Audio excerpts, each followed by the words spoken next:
Gentlemen,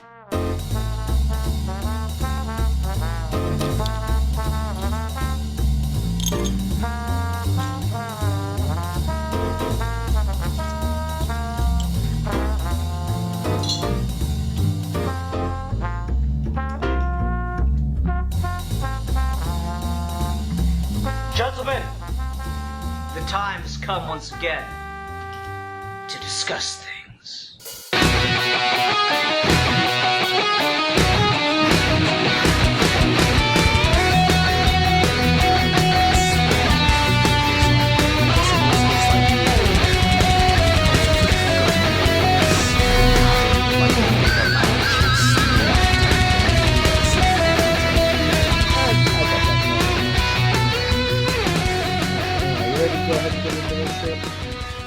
Alrighty. Hi everyone, welcome to another episode of Geeky Gentleman Holiday Month. I'm Sid Partu. Joining me today is... A geek for fun. Oh, indeed. Today I'm saying fuck it to the formula because, well, we've been without three people for a little bit here, and I'm tired of coming up with Christmas topic discussions. It's a bitch. So, instead, we're going to talk about another Christmas movie that I wanted to make sure I got the chance to watch this season because I missed it last year and now it's on Netflix. So we're going to talk about 2018's The Grinch, starring Benedict Cumberbatch, or the voice of Benedict Cumberbatch, and a lot of other voices I don't recognize at all. So that was kind of interesting, and honestly, if you didn't tell me if it wasn't marketed as Benedict Cumberbatch, I probably wouldn't have placed it either. Which was interesting. Yeah. For some reason, there exists a very strong precedent whenever they hire Benedict Cumberbatch these days to make him, who is mostly known for his distinct voice, to not sound like Benedict Cumberbatch. Like, it'll do like an American facsimile, which is really strange decision. Like, I don't understand why you hire that guy if you're not going to go for that guy. I don't know. I'm not here to judge. I'm just here to review. Yeah, so I don't know. This is one, when I heard that they were doing a remake or another take at it, I was like, oh, well, Universal fucked it up so hard the first time. Could anything good come of this? Or honestly, could anything worse have come of it, honestly? And so it's just, I don't know, I was kind of morbidly curious. For those that don't know, the Grinch is my favorite Christmas character. I know, what a surprise. Ian likes the character. Like, honestly, I'm so fucking predictable. I like the curmudgeons. I like Scrooge and I like Grinch, you know? Throw Larfleeze in there too, fuck it. I like the Christmas characters with, like, that harder edge to them or something. I don't know. So, yeah, I was like, alright, well, let's see how they do here. What kind of background do you have with this movie? Well, the Grinch character, I think everyone's at some point either read the Dr. Seuss book or watched the original animated short. It's one of those things that is in constant circulation. It'll always come up, especially in the UK here.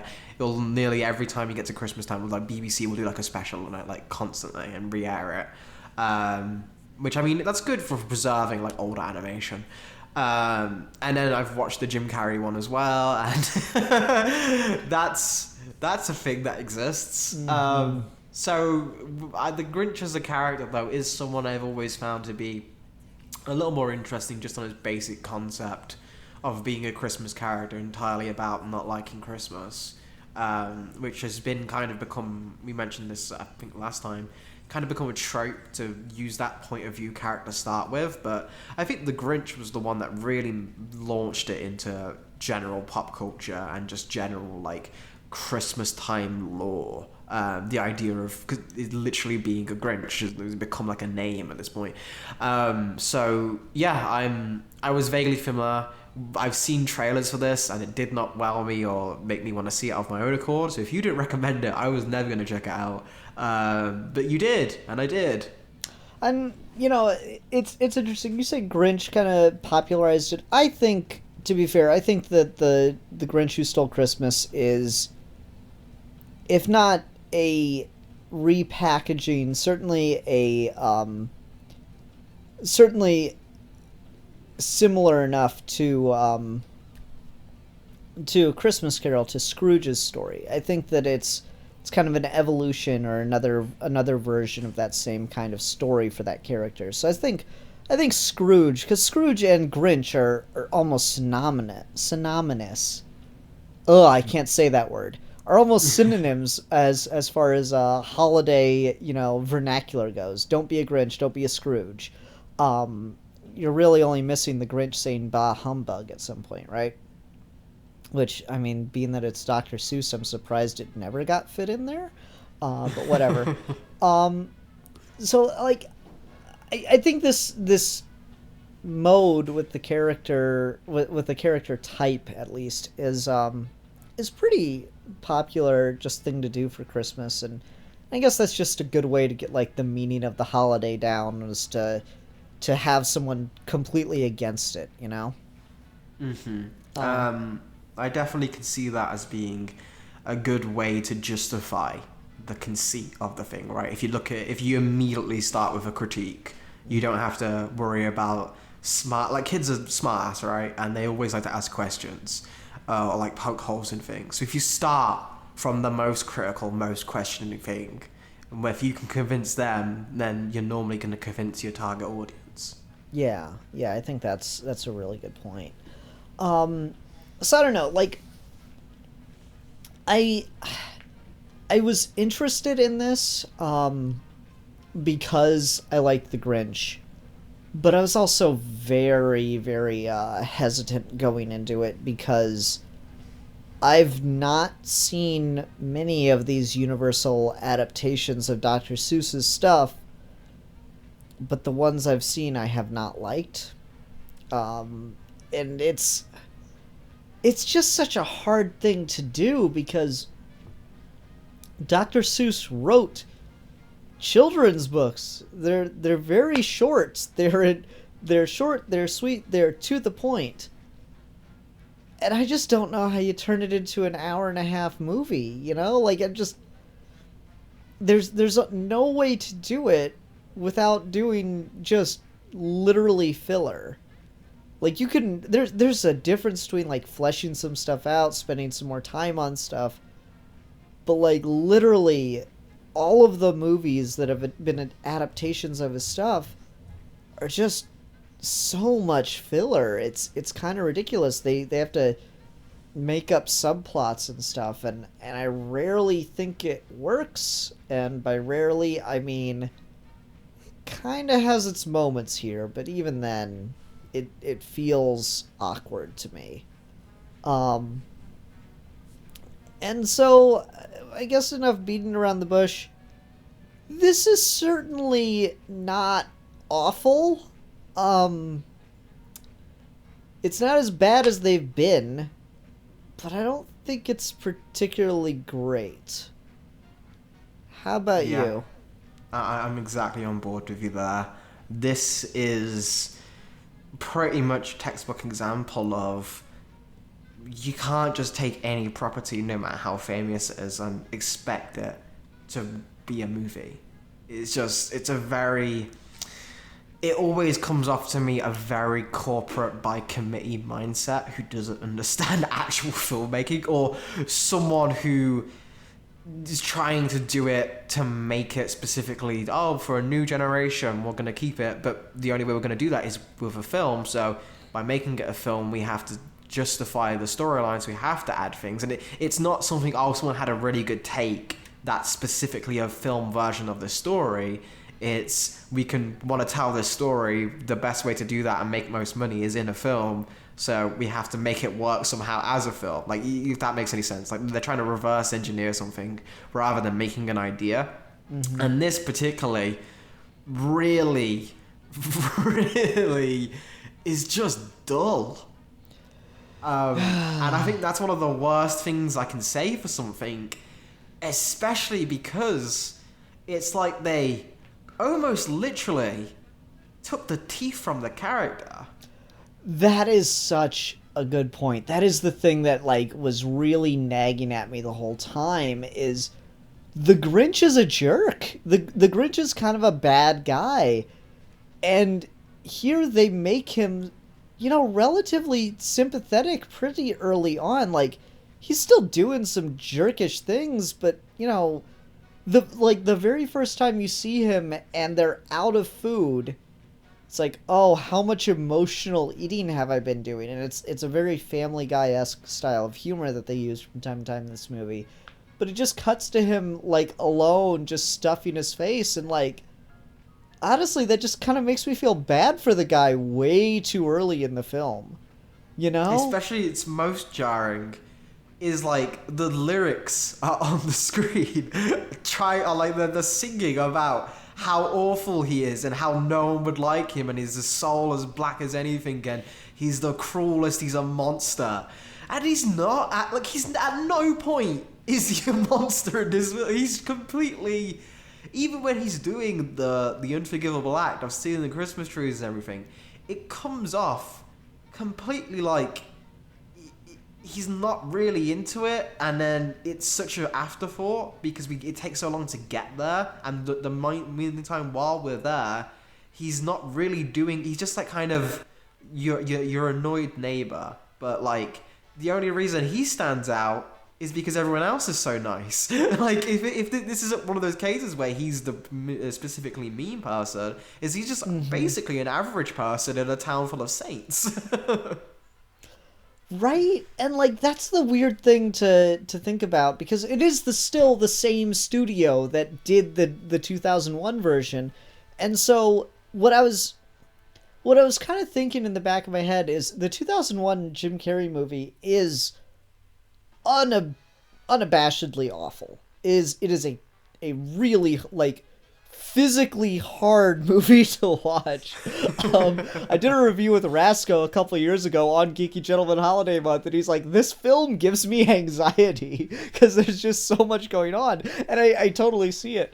But, like, it's such a really hard film to watch. But, like, the thing about that film is they get the Grinch, but they don't get the Who's. And the thing about this film is they actually kind of get the Who's, but they don't get the Grinch. You know? Like, do you agree with me there? Yeah, it's like they just they overcorrected. Right? It's so weird, because, like, the Who's in the 2001 film are, like, they're this critique on Christmas culture, and that, like, completely misses the point of the story. They're this critique on Christmas becoming more capitalistic and stuff. Where are you, Christmas? That bullshit. You get to this, and no, the Who's are generally all right. They're more background. You don't get a ton of character work from the Who's. Our window into them, expanding Cindy Lou's story and stuff, it's reasonably clever. I actually quite like all the Who stuff here. It's fun. The art style works really well with the 3D animation. Dr. Seuss always had such, like, weird, devices and mechanisms and stuff, and I think that lends itself well to 3D.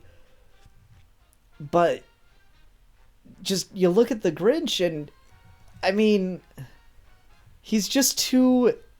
you feel for him way too early, and they add, like, this whole subplot about the reindeer, and it's like that scene where he sends the reindeer, the fat reindeer, back to his family is just so it preempts his arc way too hard,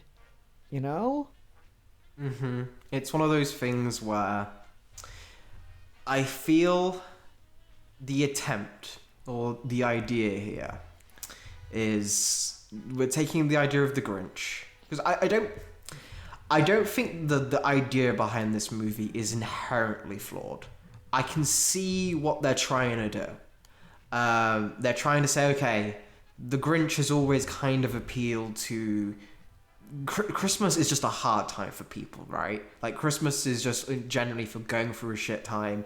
It's just not... It's not pleasant for some people if they don't mental health issues and all of that. It's like it can bring back a lot of bad shit, and a lot of people don't want to share that shit. So taking the Grinch and kind of using him as an idea of, okay, why don't we see how we can do a more modern version of like not villainizing him, but try and understand that even when you're going through all of that, and like, you know what I'm saying, right? It's like one of those things where they had a decent attempt at a new version of the story. The problem is they also wanted to have the cake and eat it and just tell the Grinch story. And if you're gonna take that approach, you almost have to completely rework it. Yeah, like, I don't know, like, why he would be stealing Christmas by the time he gets around to stealing Christmas, you know? Mm-hmm. It doesn't seem... Like, it seems like he's got this plan to steal Christmas, and then it should end by the time he's ready to. Like, he shouldn't be going forward with it anymore. And if you were absolutely gonna have him do that, then you almost need to, like, build in a villain or something to give him, like, a reason why he can't back out. He's in too deep, you know? The Who Mafia, I don't know, something. There's your filler arc right there. Actual Santa shows up and he's really an asshole who doesn't get Christmas, but the Who's and the Grinch discover the real reason behind it. There's your thing. He's like, Santa comes and he's actually completely obsessed with the gifts, and that's why he gives them. He's like, he's placating the people, and he genuinely believes if they get taken away, it's going to mean the end of everything. So he tries to fight the Grinch, and it's through the Grinch and Lindsay Lou who like find the way to actually save Christmas from Santa and become the real meaning. Like that, you can get that kind of idea, right? You can find a way to make the Grinch a sympathetic character while still making it like a fun holiday movie. But at that point, I ask, why even bother adapting the Grinch? Mm-hmm. Just make if you're not going to do it. Yeah, right? That premise can work as a new movie. That premise can work as a new thing, and you can get your own icon. You get Benedict Cumberbatch to do it, and you don't have to worry about, because it's a Christmas film, right? And you do an animated Christmas film from Illumination Studios. They've already got it big from Minions. I'm sure people are going to watch their IPs. So it just generally does feel that this was someone's almost like, oh, I had an idea for something like this, and I've got a script writing gig on the Grinch. I might as well throw it on. So that's why it isn't even necessarily bad, because it's competently executed and written, but like in like a very average sense of the word. But it does very much feel like there's no real reverence for the source material here. Yeah, I think you're really hitting on something. This isn't like poorly done. It's just, it's something where the premise fundamentally doesn't work, right? Like just the idea of trying to add to the Grinch story. I really don't know how you do it right, besides just making it the Who's story, you know? Mm-hmm.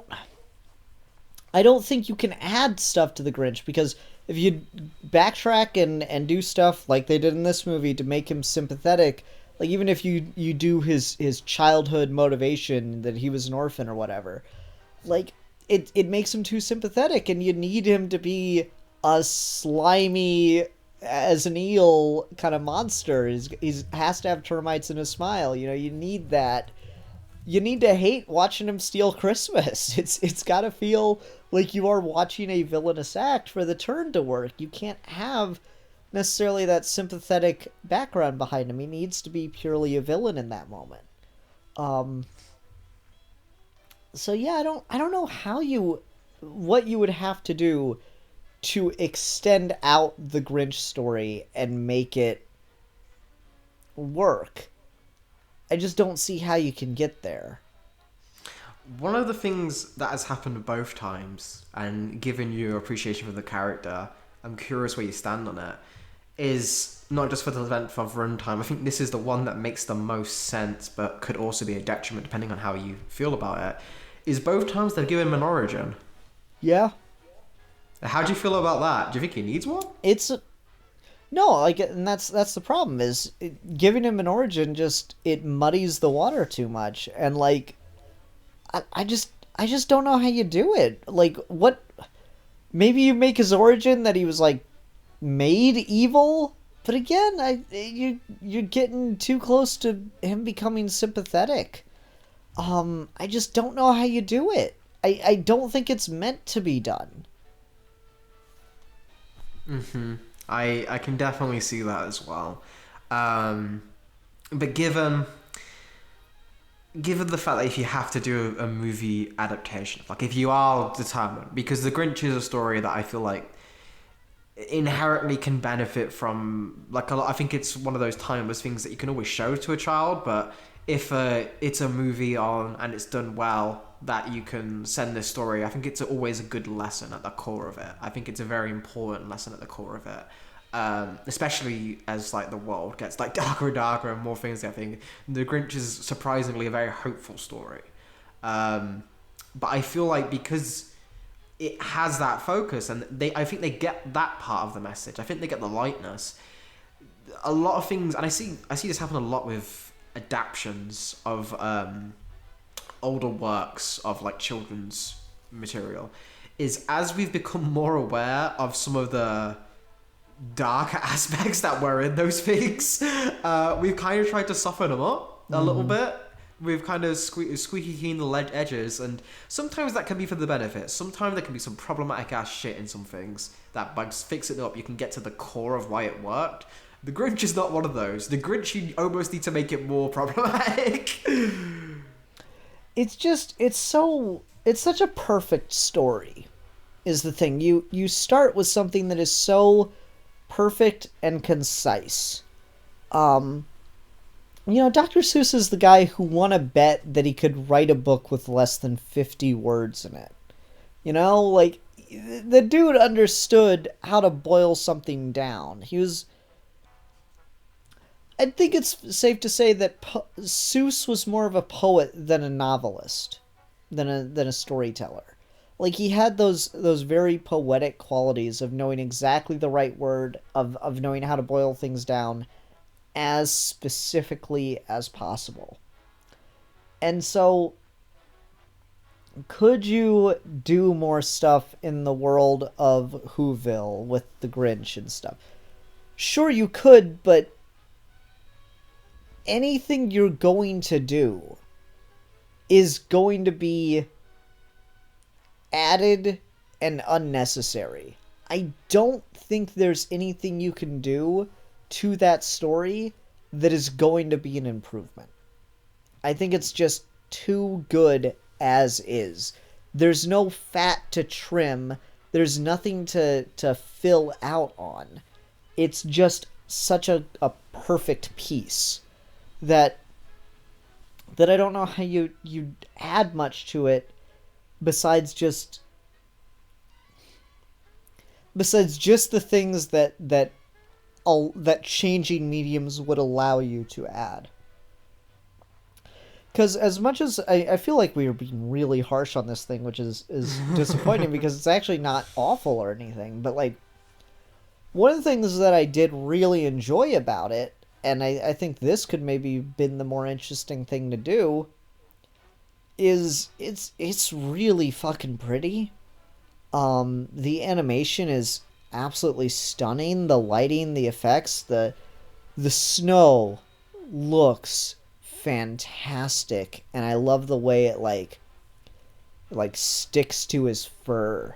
That looks absolutely gorgeous. I would have just gone for another 20-minute animated short with this level of animation.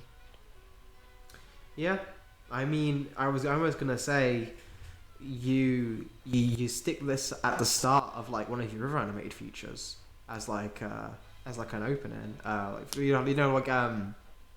forget which company it was, but they had the animated short of like the dumpling baby. Mm-hmm. That kind of style, I think, is the best way you do it. Is you do the basic beats, but you make it almost purely visual. Mm-hmm. And you see you see if you can tell the story with no dialogue, whereas to completely do the opposite of Dr. Seuss.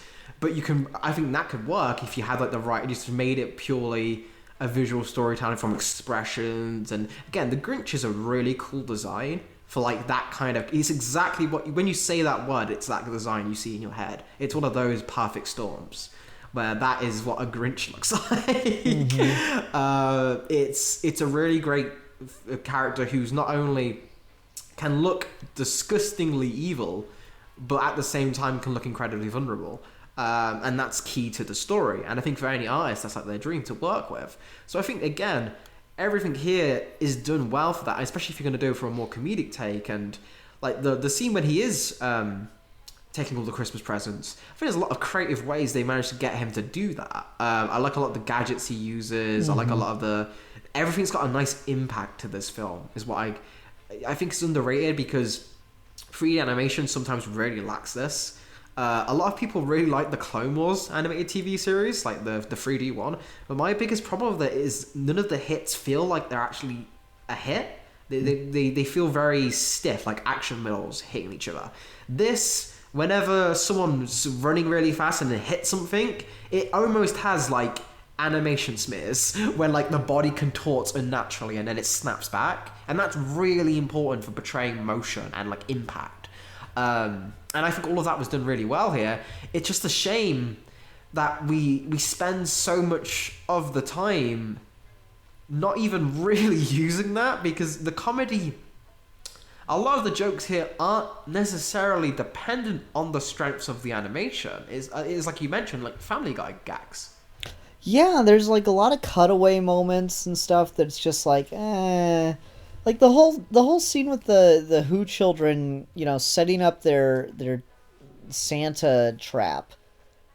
It's not a cutaway, but it's just, it's got that like very, okay, we all know what's gonna happen. Oh, this goes wrong. It doesn't go as expected, kind of thing. It's just, it's so predictable. A lot of cutaway gags, a lot of moments that are just, they really must have thought this was funny.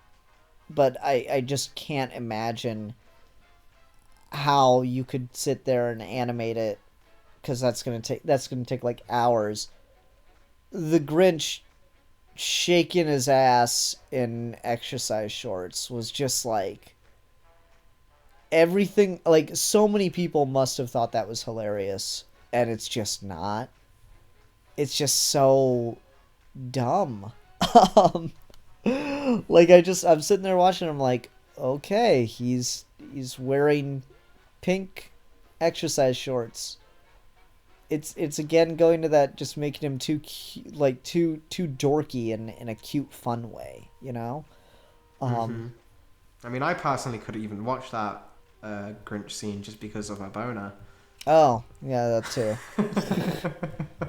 It's just one of those things where, again, it's missing the strength of your material when you're adapting, especially because this is an adaptation of such a well-known property, despite, and one that has quite frankly not been adapted, like apart from the original animated short, it's not been adapted as well as many other things with equal amounts of fame, right? Like everyone's done, not even having to do Scrooge himself, but like they've done, you can make Batman Scrooge if you want to, right? Like everyone's had a shot at that. The Grinch has been relatively untouched. I wonder if it's a rights thing. Yeah, right. But like even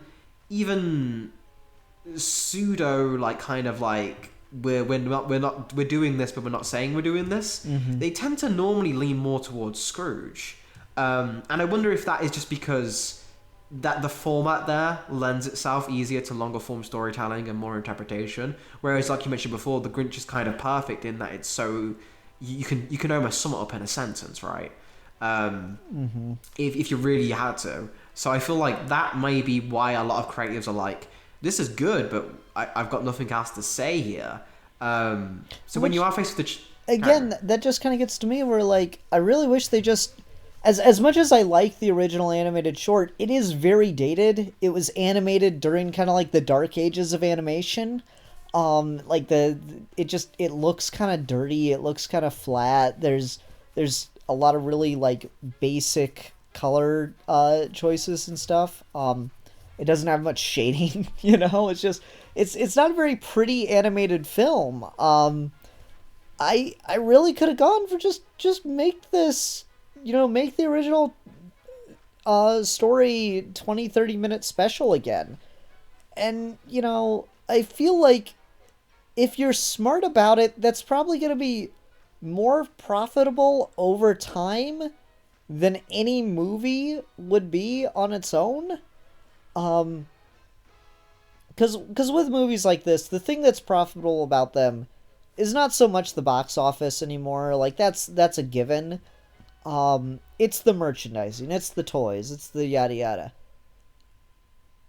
I feel like I've not seen any toys from this movie, but, like, I feel like you really could have... And I feel like this movie's kind of already passed it from the public consciousness. I barely even knew it was coming out last year. You know, and I've not heard anyone talk about this or mention this at all. It makes me wonder, just like, if you just done the 20-minute special again, and it was just the new thing that was going to be broadcast every year, I feel like you could have sold toys off that for decades. Not every network's going to broadcast this entire movie every year reliably. This movie will be forgotten in a year or two. It's not memorable enough. The original animated short's gonna be the thing that sticks around. Even the Jim Carrey movie is going to be remembered well long after this. Yeah. Because as bad as it is, at least it's got something to it in just, like, how bad it is. Mm-hmm. At least there's more to just entertain yourself on the sheer novelty of the thing. Whereas this, because it isn't... We're probably coming off more harsh here simply because it is almost more disparaging to watch something where you can just say, oh, that was alright. Especially when it is such a property that has such a good basis, where it is so solid that you just not have to do... You don't even have to try. You just have to do it verbatim and add your own artistic merits to improve it more technologically, and then you're golden. You're fine. Mm-hmm. You have to actively fuck up the Grinch. There's no way about that. But I'm also... I feel like maybe because the Grinch isn't one of those properties that gets toys. It isn't. Dr. Seuss rarely gets toys. I feel like Dr. Seuss is one of those properties where it's all about keeping it in the public consciousness for a new generation, to the fact that, especially when things that you would introduce a new generation to are more dated, so they have to introduce, okay, we're going to introduce the silly side characters. He's going to be nicer to his dog. He's going to be goofing around, and the child character is going to have more of the arc in this, so the audience can relate to it. It seems very much like a committee idea of, like, let's keep this in circulation, let's keep this in refreshing people's minds. In the same way, like the Disney live-action remakes of the thing, mostly they're there just to keep them, just to remind kids that these exist. That's mainly what I feel like this is, which is, again, understandable, but it's the least interesting way you can take it. Like, you just have the name and you can go so many different directions. I mean, I feel what could have been interesting is maybe in a world where we're so used to the complainer, the guy who goes online with the hot take. And that's what the Grinch is, right? He has the hot take that Christmas sucks. So I feel you could almost go the other way and make an entire story where the Grinch doesn't get redeemed, and the Whoville's just tell him, no, don't fucking ruin this for us, you miserable asshole. You're not the only one going through shit. Maybe that would be more relevant these days. Again, I feel like at that point, just make your own character, make your own story. Yeah. Right, I can see that too. Yeah, I don't know. It's one of those things. Let's actively attempt to be positive for a little bit here. What are some things, some moments, some characters, just what are things about this movie that you did genuinely like? I like the relationship between the mother and Lou Who. Cindy Lou Who. Cindy Lou Who. Because every time they were on screen, it's a very wholesome thing. That's enough to sometimes just like, oh, okay, that's fine. I always felt that their relationship was very, again, it's the typical like loving family and stuff like that, but it never felt phoned in or like fake to me. It always felt that you can genuinely believe that this mum adores her children, which I think is very important for the plot. And then obviously the kid, she's got that innocence about her, but she's not that innocence where she'll, no, I'm right, you're wrong, I need to go do this. It's very much like, oh, okay, we won't do this then, Mum. Like, it felt more like a kid to me that way. Yeah, like, I particularly like the scene where she was gonna go walk to meet Santa, and her mom just handles it like she has such a, yeah, that's a mother of three right there kind of moment. Where it's just, okay, well, I guess I'll see you in about a month. And just like, cleverly talking the kid out of it by not getting angry was such a, like, that's a mom move. That's power. Yeah, I thought that was pretty good. And yeah, you're right. Their relationship is pretty cute. In particular, the idea of, like, the working mom, and you just get these little moments. They don't go too far into it, which I actually really appreciated because it made it feel more real. Of the kid's smarter than the mother realizes, and she's catching on to the fact that her mother's worn out, but her mother's trying to give her kids a decent childhood and doesn't want them to worry about that kind of thing. And she's like, oh, honey, you didn't have to make the beds. Oh, honey, don't worry about that. I'll be fine. Like that, I don't know, a lot of that stuff really, really worked for me, and I thought that was all pretty damn good. All of that I thought was a smart thing to add, and honestly, this movie probably would have been improved a lot if they just started to emphasize more on that stuff. I just have no idea how the hell you tell a Grinch story and not make it feel like a tacked on bit at that point if you focus even more on the family dynamic than they did. I think maybe that could even, when you want to make a film length, but you want to include the Grinch as he is in his best form, like no backstory, pure dick, but he'll be redeemed at the end, making him almost like a Darth Vader-esque figure, where he's like the looming threat in the background that only gets a couple of scenes but steals the show when he is there, in the story of just the Whoville. That might be the way to go with it. Because then you don't have to worry about, oh, we're telling this from the Grinch's perspective. So we have to make him a character because he's going to be the one who's going to be the runtime. He's the one we got Benedict Cumberbatch to voice, so it's the big star, so we have to give him more scenes, and by virtue of that, we have to make him more sympathetic and so on and so forth. Like, it's that mentality. You make him the standout bit character of the piece in what could necessarily be another film.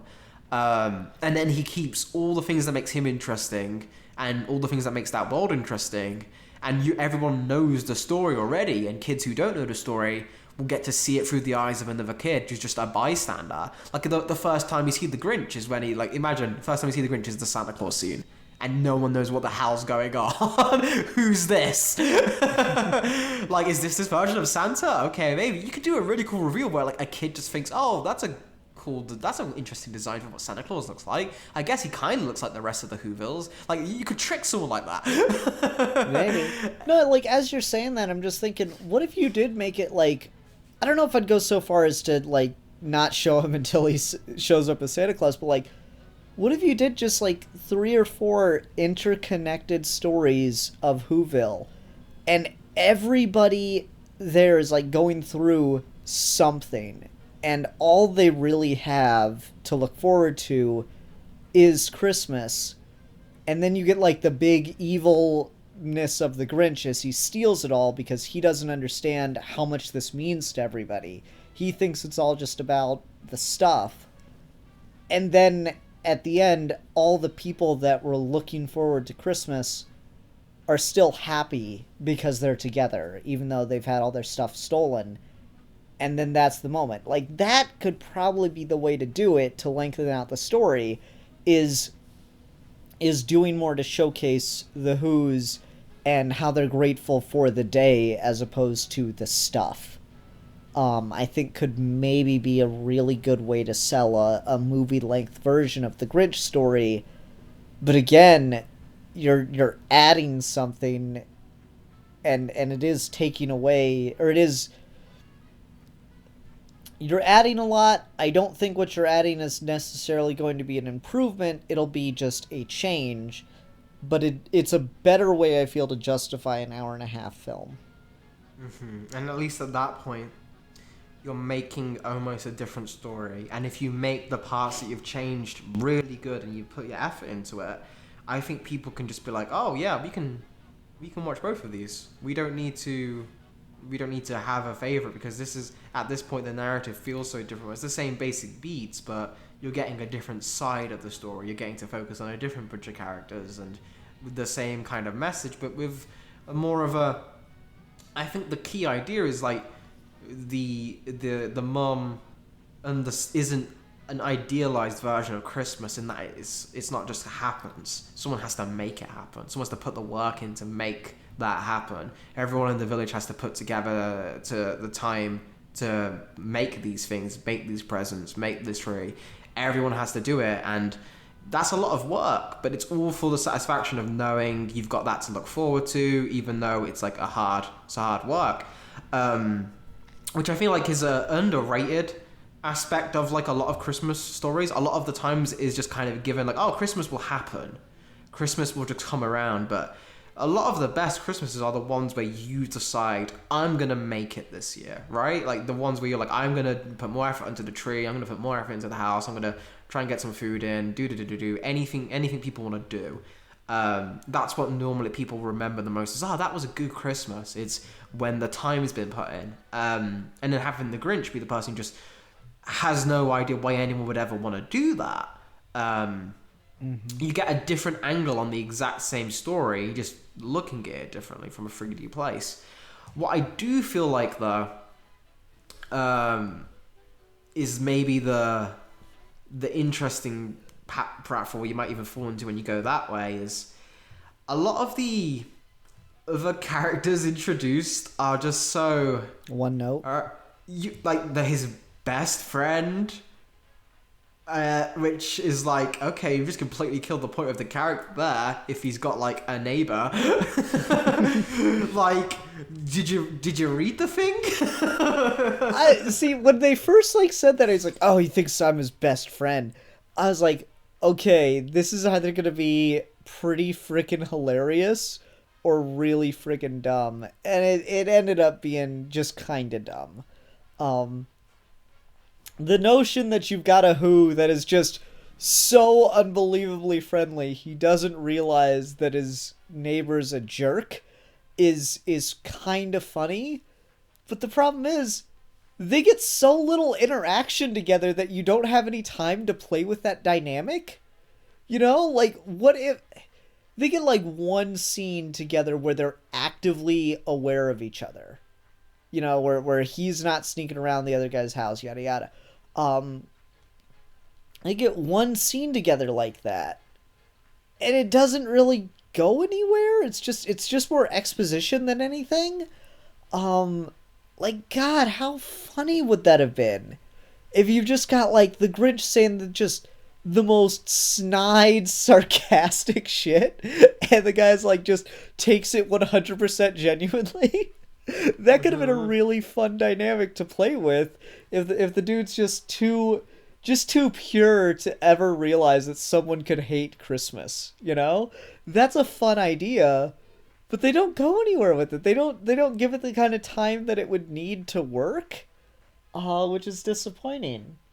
And what I feel like, again, what inherently wouldn't even work about that with this version is the Grinch isn't enough of a straight man to play off. Yeah, you put that so wholesome next to him, And there's not enough of a juxtaposition there, because he's like, oh, okay, I guess he's kind of bad, but you can probably see why this guy would say, oh, he's just mean sometimes. So the joke doesn't go. If you can understand, yeah, he's not that bad. You have to make him Lex Luthor stole 42 cakes level of villain.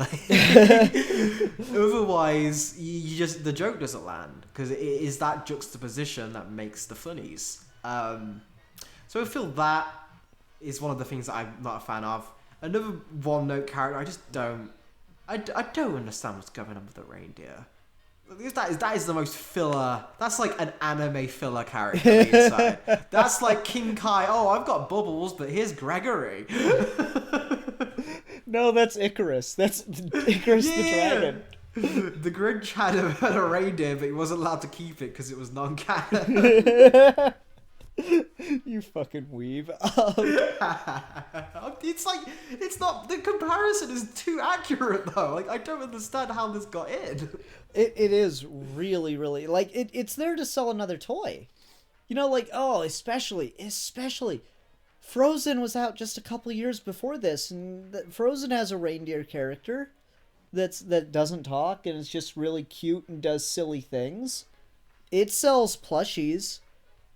We were just buying Christmas presents for the family, and you know what I saw in the girls' Frozen section? Fucking Sven the reindeer plushies. You know? Oh shit. That's exactly what I was going for. It's the reindeer subplot. Like, at first when he's out looking for reindeer, I'm like, okay, you know what? That's not bad. You could probably get some comedy mileage out of this, and shit, I even like the fucking screaming goat. That was one of the few like just random ass gags that actually landed for me. Mm-hmm. But man, as soon like the last time that goat screams and the second that the fat reindeer shows up, I was like, oh no, it's gonna be in this movie for a while, and it is a while. So that part was just disappointing. Trying to think of other things that I did legitimately like. I will say I think this movie's got a pretty good sense of visual comedy. Like you talked about, like slap, like the animated hit really well. I think that this did a pretty good job with, like, just giving you a lot of setup and paying it off really well with, like, a really good visual gag. In particular, the one that jumps out at me is the chalkboard of the plan. Yeah, that's a good one. Yeah, that was, like, it's just the biggest chalkboard you could ever imagine, and then it's just Santa Claus written right in the middle, and that was it. And that was the whole plan. I was like, okay, that was pretty good. And there are a couple other moments like that.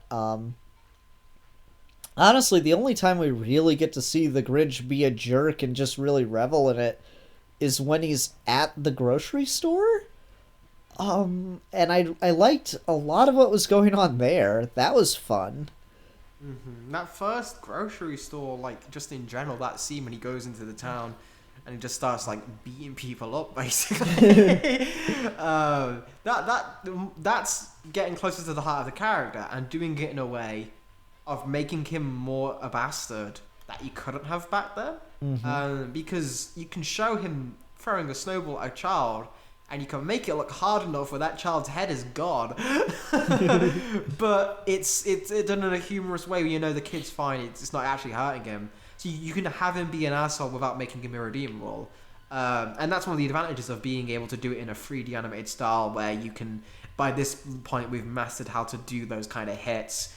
You tried that in the old animation and it would just come across as horrifying because that Grinch was terrifying. If you tried to attack anyone, I would scream.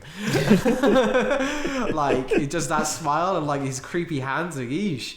But here, because the whole art style is a little friendlier, a little like softer, you can make him be more of a bastard and have it be more forgettable.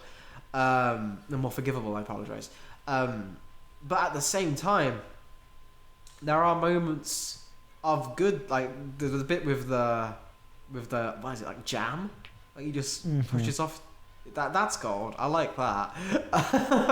that's just kind of just energy of like the Grinch, like because everyone feels like that at some point. You're just like fuck you, but you got no reason to say fuck you because you just go and got over shit in your life, and someone's just being nice, and you just be an asshole. You're like, oh, fuck you. Yeah, that's absolutely. what the Grinch represents, and that's the key of that character. Of you can make him an asshole that's in all of us, and then by redeeming him, it makes you get that whole like Wuzzy form. You know what? Maybe the world's it's all right kind of feel, but it's almost there just for the trailers, just so they're gonna have that because he never does anything like that for the rest of the film. It's just that one sequence. And especially by the time he's like stealing Christmas, like we talked about earlier, it's so obligatory. It just doesn't feel very like he doesn't seem to be as into it, you know, especially because he's got like the whole thing about he secretly is like jealous of Christmas. Like that's probably the biggest change they make to the Grinch. Like making him sympathetic or stuff is a problem. Sorry, I'm gonna adjust my mic real quick.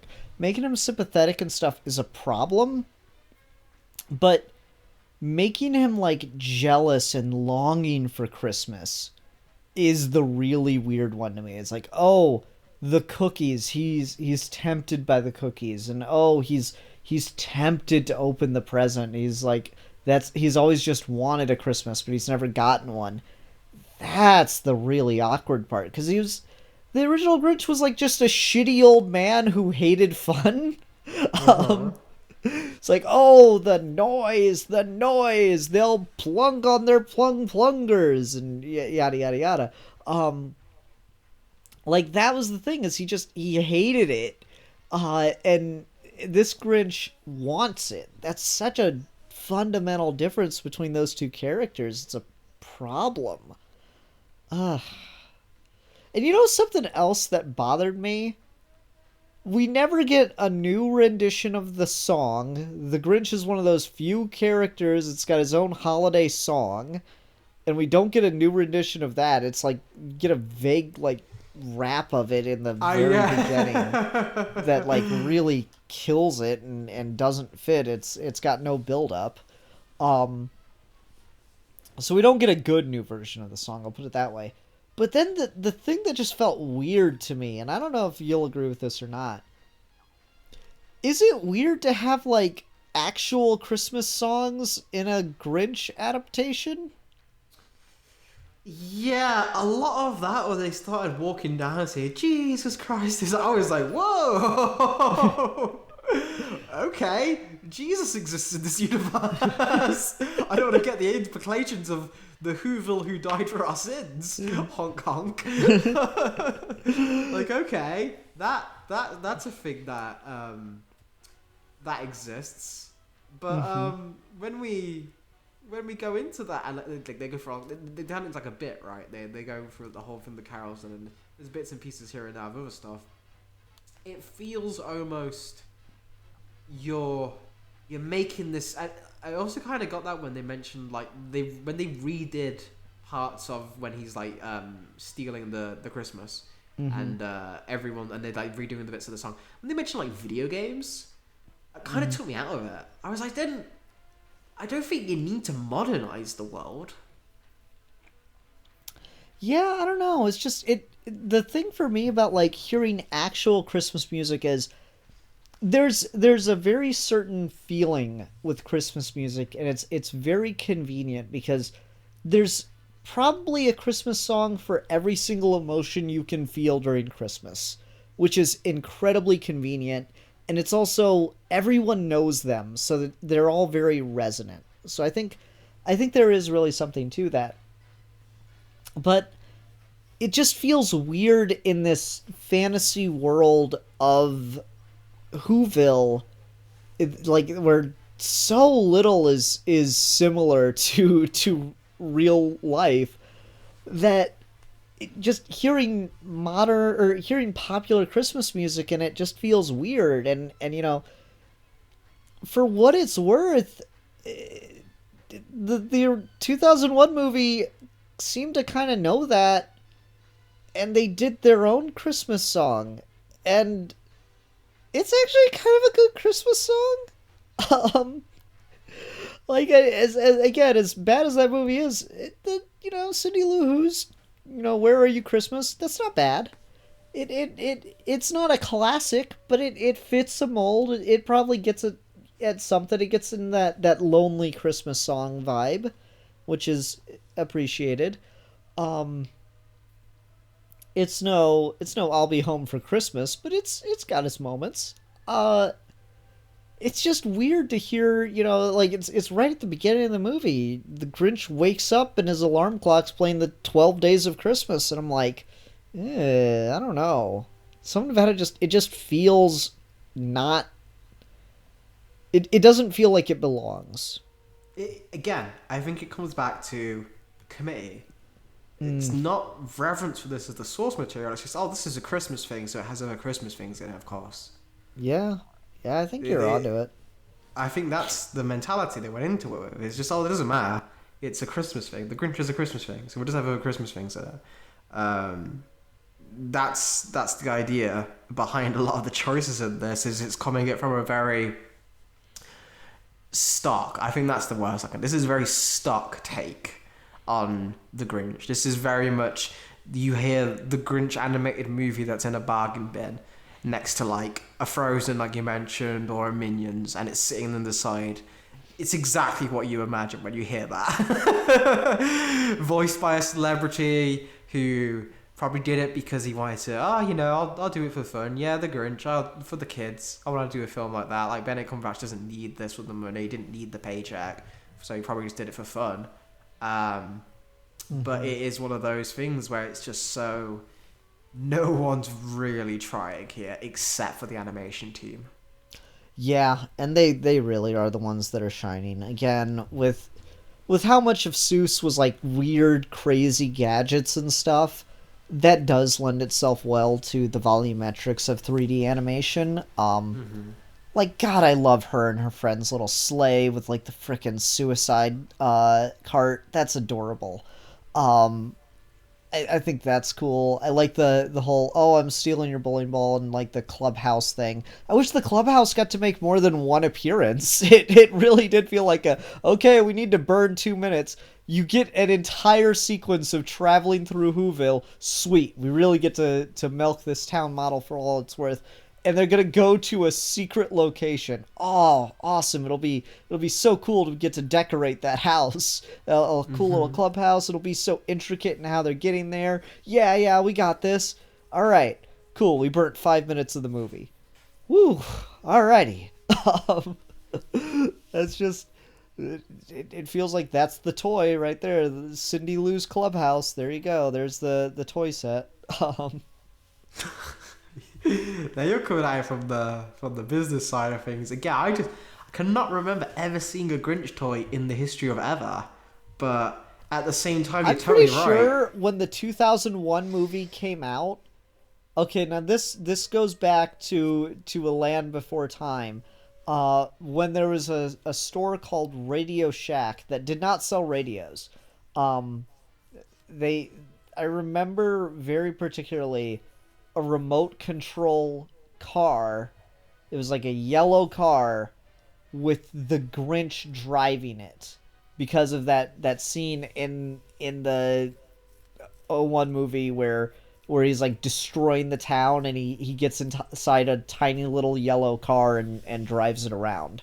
I very particularly remember this remote control Grinch car. So, yes, there are Grinch toys. Okay, that's interesting. I guess there's a business for this. It's one of those where, again, you don't want to... I'm sure, if anything, I feel like this is a good example in the benefits of 3D animation as a medium when you're adapting a 2D property. Like, not even just from the fact that it's been doing the previous cartoon. It's a great example of you can get a children's book and you can make it 3D and it can still work. Oh my god. Well, thanks nightmares. Thanks for that. That better be in the thumbnail somewhere, hidden. A hidden Easter egg for those lucky watchers. You know I am way too fucking lazy to remember to put things that are actually talked about in the episode into the things around the episode. Dude, if you can forget that, I envy your mental prowess. Because I for sure am doomed to ever see that now. Could you imagine like owning one and it's just like fucking like hidden somewhere in your attic, and every time you go up there to get some shit and like getting down the Christmas section, oh god, there it is again. And because it's remote controlled, like sometimes you just accidentally bump it, it just like starts going off on its own. It's just like, yeah. That's some Pennywise shit right there. I'm telling you, it's not a fun time for anyone involved. It's why he has to be a villain. You're going the wrong idea by looking at that and saying, that's gonna be our figure for mental health in the 21st century. He's gonna help you deal with your depression, folks. Mm-hmm. This monstrosity. What I need a stuffed Grinch. That'd be a good holiday decoration. I'd like a plush Grinch. That'd be cute. Sorry, that had nothing to do with anything. You were making a point before I sent you that picture. Ah, dear. So, I imagine it's one of those things where the film is... I am actually curious to see going forward, because I assume this made money. Because it's just one of those things that is guaranteed to make money. I doubt it did gangbusters, because most people seem to have forgot about it. But I'm sure it did fine. Do you think there's any possibility for a sequel with The Grinch instead of doing an adaptation? You know, apparently there's a Grinch Halloween special that I've never seen. And there's a Grinch... There's a Grinch versus the Cat in the Hat that I've seen like just clips of, and I don't know what you could possibly do with that. I gotta be honest, like, I'd be interested to see the Grinch doing other holidays, but I don't know how you do it without just, treading on the original. Like, unless he's just relearning the same kind of lesson over and over again. I'm not sure how you handle that. Yeah, I feel like the key for that then is leaning into making him the negative naysayer of every holiday in a different way. Because I feel like Christmas is a very different holiday than...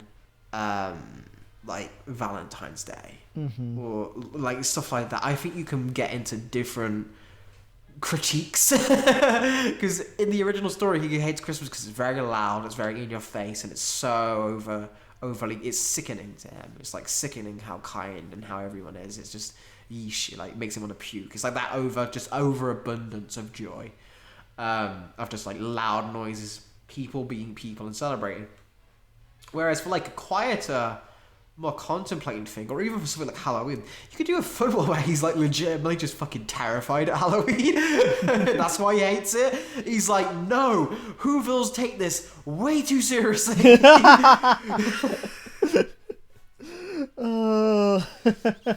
Like they just, as hard as they go for Christmas, Halloween becomes like a nightmare hellscape for them because they're so good at the costumes. And they just go full in like severed heads, and we murdered all the children, Grinch. And it's like, come on, guys, it's really creepy. 'Cause you're still rhyming. I guess you could do that. Again, I don't know how much. Maybe you don't to think of a format for this. You can make it like an anthology of shorts. Yeah, certainly. I think that makes it a lot easier. But can we all just admit, like, I'm not even as big a Christmas guy as I am a Halloween guy, but can we all just admit that Christmas is king of the holidays? Like, there's just no disputing that. It's just the granddaddy of all holidays. It's got everything. Thanksgiving, oh, well, you get to hang out with family and eat a lot of food. You get that in Christmas, too. Plus, you get presents, and it's got its own actual decorations. Thanksgiving gets, like, leftovers of Halloween. Halloween, you get free stuff, but not really gifts. You get candy. You go through. You get kind of sick of it after a day or two. You get like cool decorations and stuff. You can get to do some cool stuff, but like you get to do that with Christmas too.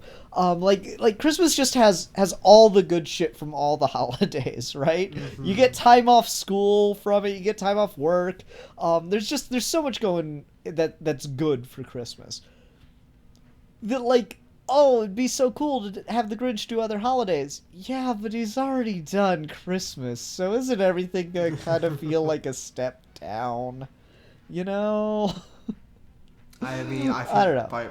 The thing we've established here is doing another Grinch story that isn't just a one-to-one update is going to be a step down by comparison, so might as well, right? Yeah, that's true. I don't know. Just every time I think of the Grinch and sequel stuff, my head just goes to Larfleeze again, because in my mind DC really fucked up by not making him their Christmas character. But also a couple months ago actually, I did like a list of just general premises for Larfleeze holiday stories, and so I just kind of want to do those instead of Grinch, the Grinch with Halloween. I want to do like Larfleeze with Valentine's Day, because he wants a Valentine, because that'd be adorable. And it's Goku. What? Yeah. Spoilers. Can't stop me. You very watched a Grinch movie. Yeah, I don't know. That's kind of where I'm at with it. It's like, yeah, you could maybe, but I don't know. Especially if this is the kind of quality that we're gonna expect from them with the holiday.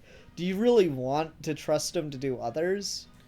I mean, I think maybe if they just not, because by that, like in maybe giving more benefit of the doubt, but like I think it almost forces creativity at that point, because you have to make up something there. You can't just write filler around a new premise.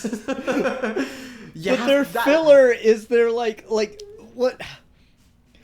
Aren't they supposed to prove themselves with filler? Like, isn't that the point of filler, is you gotta, like, prove yourself worthy of the actual concept by just, like, alright, well, here's something that's kind of, like, around the main story, and I'm just gonna, like, fit this in, and it's gonna be cool on its own. Isn't that, like, what sweet the innocent child. Oh, okay. It's only there to pad out time. This is why you would suck it into writing for filler, because you'd be with a young buck with a dream, because you can change the way things are made. No, it's just there to stall. And that's the only purpose it has, and you can get gold out of it, but by no means is that the reason why it exists, with the intention of gold. That's a happy accident. So I feel like if you force them to just, okay, here's the character, here's Benedict Cumberbatch, you know he's going to bring in money because he's a big actor, keep that, here's a new holiday, now you have to write a script around that, suck it. You can't just take Dr. Seuss's and make it different, because guess what, you never did Grinch Does Vegas. The Grinch Goes to Vegas. Okay.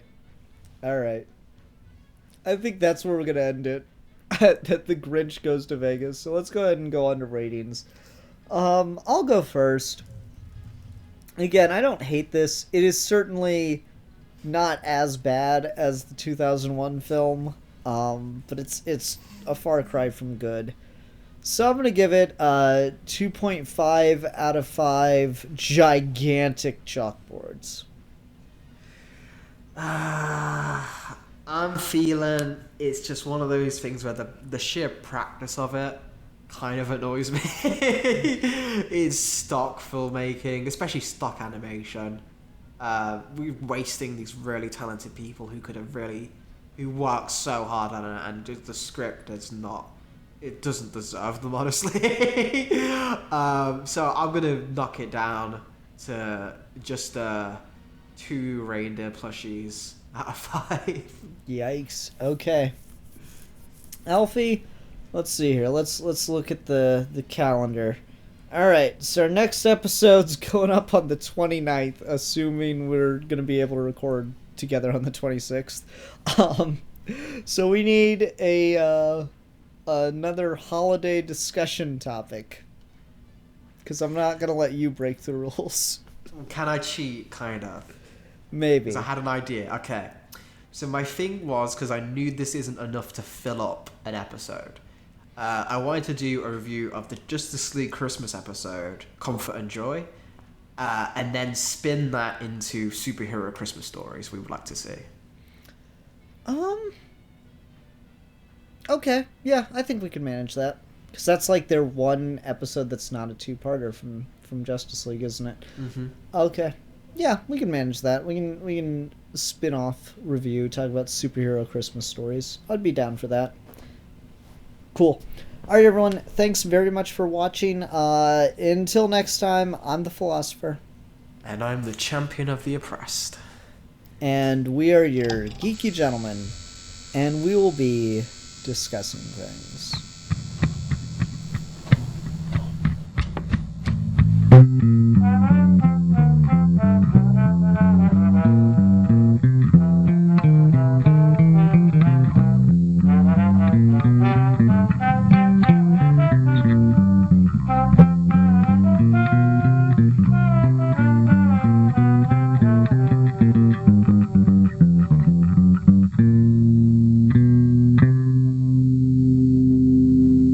Ho, ho, ho, ho! Merry Christmas!